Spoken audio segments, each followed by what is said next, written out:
और जो DCF form है 2 पेज का, वो भी भर करके जमा करने का आदेश दिया गया था। बहुत से शिक्षकों के द्वारा दोस्तों डाटा अब तक जो है अपलोड नहीं किया गया है या अपडेट नहीं किया गया है, जिसके कारण से स्पष्टीकरण पूछा गया है और कार्रवाई की भी बात कही गई है दोस्तों। लेकिन अगर पोर्टल खुला हुआ है, काम कर रहा है, तो आपको हर हाल में आपको वो डेटा जो है अपडेट कर लेना है, रेसिडेंट सर्टिफिकेट अपलोड कर देना है।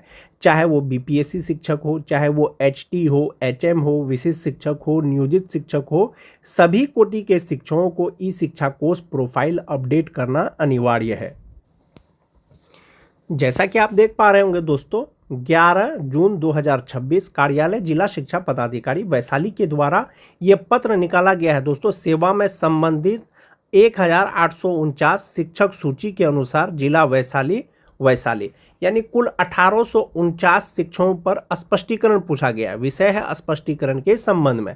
कार्यालय का पत्रांक जो 1 जून को एक पत्र आया था, जिसमें कहा गया था कि 5 जून तक सभी शिक्षकों को डाटा अपडेट करना अनिवार्य है इस शिक्षा कोष पोर्टल पर। इसमें कहा गया है दोस्तों कि महाशय उपर्युक्त विषय का एवं प्रासंगिक पत्र में के अंकित करना है कि पूर्व में जिले के सभी कोटि के शिक्षकों को ई शिक्षा कोष पोर्टल पर एडिट प्रोफाइल के विकल्प पर क्लिक कर अस्थायी पता के संदर्भ में करेक्ट इनकरेक्ट का चयन करते हुए अपना आवासीय प्रमाण पत्र अपलोड करने हेतु स्पष्ट रूप से निर्देश दिया गया था। विभाग के द्वारा पहले ही ये निर्देश दिया गया था कि एडिट वाला ऑप्शन में जाकर के आपको जो परमानेंट एड्रेस है करेक्ट इनकरेक्ट करके और आपका जो रेसिडेंट सर्टिफिकेट है, आवासीय प्रमाण पत्र है, उसको अपलोड करना था 200 KB से कम पीडीएफ के रूप में। परंतु ई शिक्षा कोष पोर्टल की अद्यतन समीक्षा के क्रम में यह पाया गया कि जिले के कुल 1849 शिक्षकों द्वारा निर्धारित समय सीमा बीत जाने के बावजूद अब तक पता संबंधी जानकारी की संपुष्टि नहीं की गई है। यानी कि बहुत सारे शिक्षक ऐसे हैं जिनके द्वारा अब तक जो है रेसिडेंट सर्टिफिकेट अपलोड नहीं किया गया है, या उसको एडिट नहीं किया गया है, या उसको अपडेट नहीं किया गया है। आप सभी की इस घोर कार्य शिथिलता एवं लापरवाही पर निदेशक प्राथमिक शिक्षा शिक्षा विभाग बिहार पटना के द्वारा अत्यंत नाराजगी व्यक्त की गई है। उक्त के आलोक में विभागीय आदेशों की अवहेलना करने वाले आप सभी 1849 चिन्हित शिक्षकों के विरुद्ध इस घोर लापरवाही हेतु अनुशासनिक कार्रवाई प्रारंभ की जा रही है।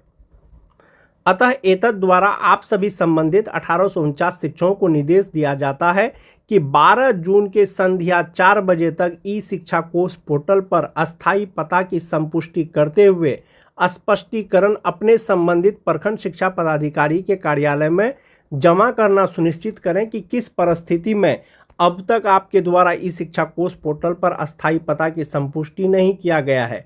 विभागीय एवं उच्चाधिकारी के आदेशों की अवहेलना करने के आरोप में क्यों नहीं आपके विरुद्ध कठोर अनुशासनिक कार्रवाई प्रारंभ की जाए। जो ये 1849 शिक्षक हैं दोस्तों, 12 जून के संध्या 4 बजे तक ई शिक्षा कोष पोर्टल पर उनको डाटा अपडेट करना ही है। साथ ही साथ स्पष्टीकरण का जवाब अपने प्रखंड शिक्षा पदाधिकारी के यहाँ देना है कि आपने क्यों नहीं जो है इसको अपडेट किया था अब तक। स्पष्टीकरण प्राप्त नहीं होने की स्थिति में इसे सरकारी आदेशों की अवहेलना एवं घोर अनुशासनहीनता मानते हुए आपके विरुद्ध आरोप पत्र गठित कर अनुशासनिक कार्रवाई प्रारंभ कर दी जाएगी, जिसके लिए आप स्वयं पूर्ण रूप से जिम्मेवार होंगे। 11 जून का ये पत्र है दोस्तों, रिसेंट का है। आपको हर हाल में 12 जून तक जो है ऑनलाइन डेटा अपडेट कर देना है। ऑनलाइन जब डाटा आप अपडेट कर देंगे, जो परमानेंट आपका रेसिडेंस है करेक्ट इनकरेक्ट सेलेक्ट करने के बाद आपको रेसिडेंस यानी निवास प्रमाण पत्र उसमें जो है अपलोड करना है। उसके बाद आप क्या करेंगे, उसके बाद आप डीसीएफ फॉर्म भरेंगे, वो भी ऑफलाइन। वो भी आपको जो है कार्यालय में, प्रखंड कार्यालय में जमा करना है।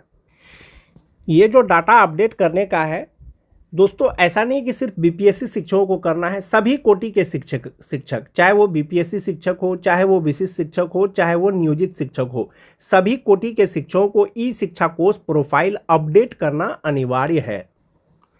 ये जो पत्र है दोस्तों, जैसा कि आप देख पा रहे होंगे, कार्यालय जिला शिक्षा पदाधिकारी औरंगाबाद के द्वारा निकाला गया है। ये भी 11 जून का है। प्रेषक हैं कार्यक्रम पदाधिकारी सेवा में सभी प्रधानाध्यापक, प्रभारी प्रधानाध्यापक, प्रधान शिक्षक, जिला औरंगाबाद। विषय है क्या, ई शिक्षा कोष पोर्टल पर शिक्षकों द्वारा प्रोफाइल अद्यतन नहीं करने के कारण वेतन स्थगित करने के संबंध में, यानी कि औरंगाबाद जिला के द्वारा पत्र निकाला गया है दोस्तों। जिन शिक्षकों के द्वारा ई शिक्षा कोष पोर्टल पर डाटा अपडेट नहीं किया गया है, प्रोफाइल अपडेट नहीं किया गया है, उनका वेतन स्थगित करने के संबंध में जो है पत्र निकाला गया है। इसमें कहा गया है कि महाशय, उपर्युक्त विषयक प्रासंगिक पत्र के द्वारा इस शिक्षा कोष पोर्टल पर शिक्षकों का 100% प्रोफाइल अद्यतन करने हेतु निर्देश दिया गया था, यानी 100% शिक्षकों का डाटा जो है उस पर अपलोड करना था। इस शिक्षा कोष पोर्टल पर अवलोकन उपरांत पाया गया कि इस पत्र के साथ सूची में संलग्न शिक्षकों के द्वारा प्रोफाइल अब तक अद्यतन नहीं किया गया है, यानी बहुत सारे शिक्षक ऐसे हैं जिन्होंने अब तक प्रोफाइल को अपडेट नहीं किया है, अद्यतन नहीं किया है। संबंधित शिक्षकों का यह कृत्य सरकारी सेवक के आचरण के विपरीत है एवं विभागीय आदेश का अवहेलना करने तथा स्वेच्छाचारिता का घोतक है। अतः ई शिक्षा कोष पोर्टल पर अद्यतन नहीं करने के कारण संलग्न सूची में नामित शिक्षकों का तत्काल प्रभाव से अगले आदेश तक वेतन स्थगित किया जाता है। यानी जो शिक्षक जो है अब तक ई शिक्षा कोष पर जो है प्रोफाइल अपडेट नहीं किए हैं, अगले आदेश तक उनका वेतन स्थगित किया जाता है। ये कार्यालय जिला शिक्षा पदाधिकारी स्थापना जिला कार्यक्रम पदाधिकारी औरंगाबाद के द्वारा ये पत्र निकाला गया है दोस्तों।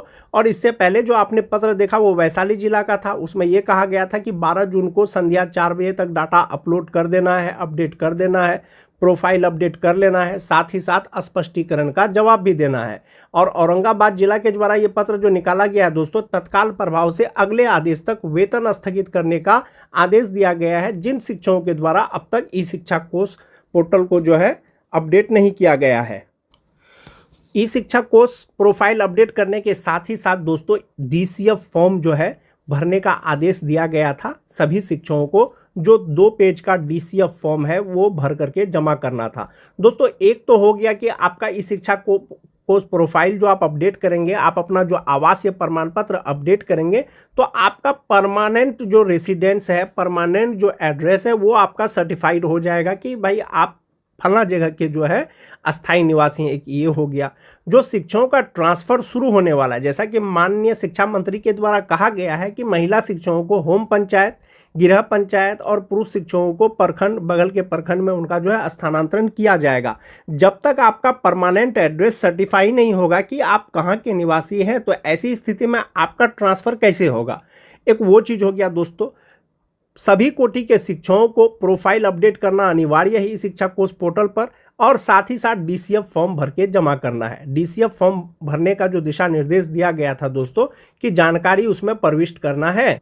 कार्यालय जिला शिक्षा पदाधिकारी वैशाली द्वारा जो पत्र निकाला गया था दोस्तों, उसमें ये कहा गया था कि 5 जून तक जो है डाटा इस शिक्षा कोष प्रोफाइल अपडेट कर लेना है, और DCF फॉर्म ऑफलाइन रूप से जो है वो 28 जून तक हर हाल में कार्यालय में जमा कर देना है। लेकिन समीक्षा के क्रम में ये पाया गया कि बहुत सारे शिक्षक जो है अभी तक इस शिक्षा कोष प्रोफाइल अपडेट नहीं किए हैं, तो 12 जून संध्या 4 बजे तक का समय दिया गया है दोस्तों। तो DCF फॉर्म में आपको जो है बेसिक जो डिटेल्स है वो भर देना है। ई शिक्षा कोष DCF फॉर्म, टीचर ID, जिस ID से आप अटेंडेंस बनाते हैं वो आपको भर देना है, स्कूल का एड्रेस भर देना है, जो आपका नाम है, first name, middle name, last name, ये भर देना है। जेंडर हो गया, डेट ऑफ बर्थ हो गया। सोशल कैटेगरी का मतलब हुआ दोस्तों कि आप किस कैटेगरी में आते हैं। हो सकता है कि आपका सिलेक्शन किसी दूसरे कैटेगरी में हुआ हो और आप किसी दूसरे कैटेगरी के हैं। आप जो है किस कैटेगरी में आते हैं वो आपको चुनना है। मोबाइल नंबर, आधार नंबर। उसके बाद है दोस्तों nature of appointment, regular, PRI, मतलब जो नियोजित शिक्षक हैं वो PRI सिलेक्ट करेंगे, और जो विशिष्ट शिक्षक हैं या BPSC टीचर हैं वो रेगुलर ये करेंगे, सिलेक्ट करेंगे। उसके बाद है type of teacher, head teacher हैं, BPSC टीचर हैं, असिस्टेंट टीचर हैं, पंचायत टीचर हैं, विशिष्ट शिक्षक हैं, वो आप यहाँ पर चूज़ कर सकते हैं। उसके बाद है दोस्तों अपॉइंटमेंट सब्जेक्ट एंड क्लास। जैसे 1 to 5 है, उसमें जनरल होता है, उर्दू होता है, बांग्ला होता है, और क्लास मतलब कि आपका सब्जेक्ट कौन सा है। अगर सामान्य सब्जेक्ट है तो जनरल होगा, क्लास 1 to 5 हो जाएगा। उसी तरह से 6 to 8 का होगा, उसी तरह से 9 10 का होगा, उसी तरह से 11 12 का होगा। यानी आपको अपना सब्जेक्ट और साथ ही साथ क्लास, किस क्लास के लिए आपका नियुक्ति हुआ है वो आपको भर देना है। उसके बाद है दोस्तों date of joining in the service. बहुत सारे शिक्षक ऐसे होंगे जो नियोजित शिक्षक हैं, जो 2003-05 के शिक्षक हैं, तो आपका फर्स्ट ज्वाइनिंग इसमें भरना है। फर्स्ट ज्वाइनिंग बहुत सारे शिक्षकों का दोस्तों 2003 में होगा, 2004 में होगा, लेकिन जब आप ई शिक्षा कोर्स प्रोफाइल ओपन करेंगे जो 2003-05 के शिक्षक हैं, वहां पर उनका जो दिखेगा डेट ऑफ ज्वाइनिंग 1/7/2006 दिखेगा। तो 1/7/2006 जो आपका दिखेगा ई शिक्षा कोर्स प्रोफाइल में, तो आपको वही वाला इसमें date of joining in service डालना है। डेट ऑफ फर्स्ट ज्वाइनिंग जिला मतलब फर्स्ट डिस्ट्रिक्ट कौन सा था आपका, बहुत सारे शिक्षकों का ट्रांसफर हो गया है, तो पहला जिला जो पोस्टिंग था वो आपको दे देना है। प्रखंड का नाम CRC, स्कूल का नाम UDISE, appointment level 1 to 5, 6 to 8, 9, 10, 11, 12 जो आपका लेवल है वो सिलेक्ट कर लीजिए। Appointing authority department of education, जो रेगुलर शिक्षक हैं वो डिपार्टमेंट ऑफ एजुकेशन होंगे। जो पंचायत शिक्षक हैं, नियोजित शिक्षक है तो पंचायत नियोजन, प्रखंड शिक्षक है तो प्रखंड नियोजन, इस तरह से होगा। उसके बाद अगर आप एक ही स्कूल में है तो दोनों जगह आपका डेट ऑफ ज्वाइनिंग सेम होगा। अगर ट्रांसफर होकर के कोई नए जगह में आए हैं तो यहाँ पर है date of joining in current school, वो आपको दे देना है। उसके बाद है दोस्तों personal details, PAN number, father's name, mother's name, marital status, अगर आप मैरिड हैं तो वहाँ पर सेलेक्ट करके उसके बाद जो है यहाँ पर आपका एक चीज़ आता है कि अपॉइंटमेंट कैटेगरी। आपकी अपॉइंटमेंट जो है, आपकी नियुक्ति किस कैटेगरी में हुआ है, जनरल में हुआ है, OBC में हुआ है, BC में हुआ है, EBC में हुआ है। आपका जो सिलेक्शन जो कैटेगरी में हुआ है वो आपको चूज़ कर लेना है। जो आपको प्रोफाइल अद्यतन करने का निर्देश दिया गया है दोस्तों, वो यही निर्देश दिया गया है कि address details, permanent address, current address, आपका जो परमानेंट एड्रेस है वो आप इस पर फिल कर दीजिए। यहाँ पर हाउस नंबर है, नेम है, या हाउस नंबर कुछ है तो दे दीजिए, अन्यथा वार्ड नंबर दे दीजिए। स्ट्रीट हो गया, विलेज हो गया, पंचायत पोस्ट ऑफिस हो गया। करेंट एड्रेस अगर आपका कोई दूसरा है तो वो भर दीजिए। उसके बाद है दोस्तों कि ब्लॉक हो गया, डिस्ट्रिक्ट हो गया, पिन नंबर हो गया। जो मोस्ट इंपॉर्टेंट चीज़ है दोस्तों ये वाला पार्ट में, वो ये है कि आवासीय प्रमाण पत्र विवरण, domicile certificate submitted at the type of appointment. जब आपकी नियुक्ति हुई थी, क्या उस समय आपने डोमिसाइल सर्टिफिकेट दिया था? यस, तो उसका नंबर लिखें। तो बहुत सारे शिक्षक ऐसे होंगे दोस्तों जिस समय उनका नियुक्ति हुआ था तो उस समय उन्होंने आवासीय प्रमाण पत्र नहीं दिया था, बहुत लोगों ने दिया भी था। तो बहुत सारे शिक्षक ऐसे हैं जो आवासीय प्रमाण पत्र उस समय दिए थे लेकिन अभी वो खोज रहे हैं तो उनको नहीं मिल रहा है। तो अब उनको समझ में नहीं आ रहा है कि इसमें यस चुने या नो चुने।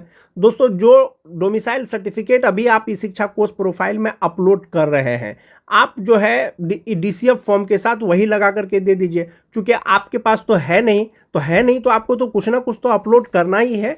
तो जो आपके पास डाटा है वो आप फिलहाल दे दीजिए। अगर ऐसा कुछ होगा तो विभाग के द्वारा आपको बाद में दिशा निर्देश दिया जाएगा इसके रिगार्डिंग।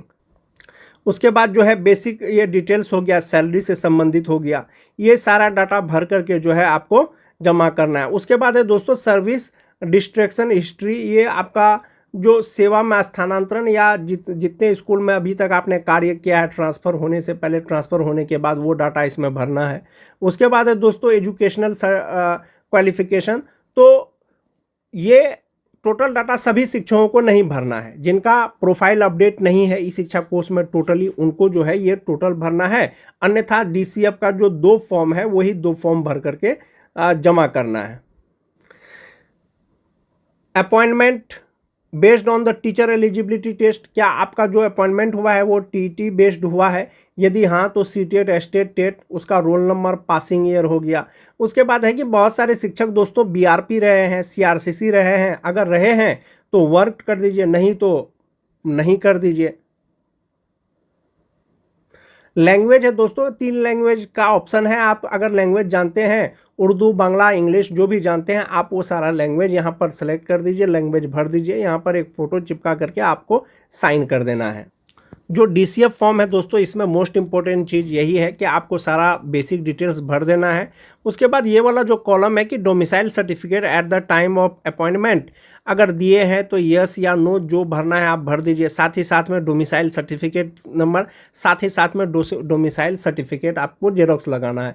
तो जैसा कि मैंने आपको पहले ही बताया कि बहुत सारे शिक्षक ऐसे होंगे जिनकी नियुक्ति बहुत पहले हुई है, उस समय जो आवासीय प्रमाण पत्र वो दिए थे अभी उनको अब नहीं मिल रहा है। चूँकि ई शिक्षा कोर्स प्रोफाइल तो सब शिक्षकों को अपडेट करना है दोस्तों, तो जो डोमिसाइल आप उसमें दे रहे हैं, अपलोड कर रहे हैं, आप उसी का जेरोक्स जो है डीसीएफ फॉर्म के साथ में भर करके कार्यालय में जमा कर दें।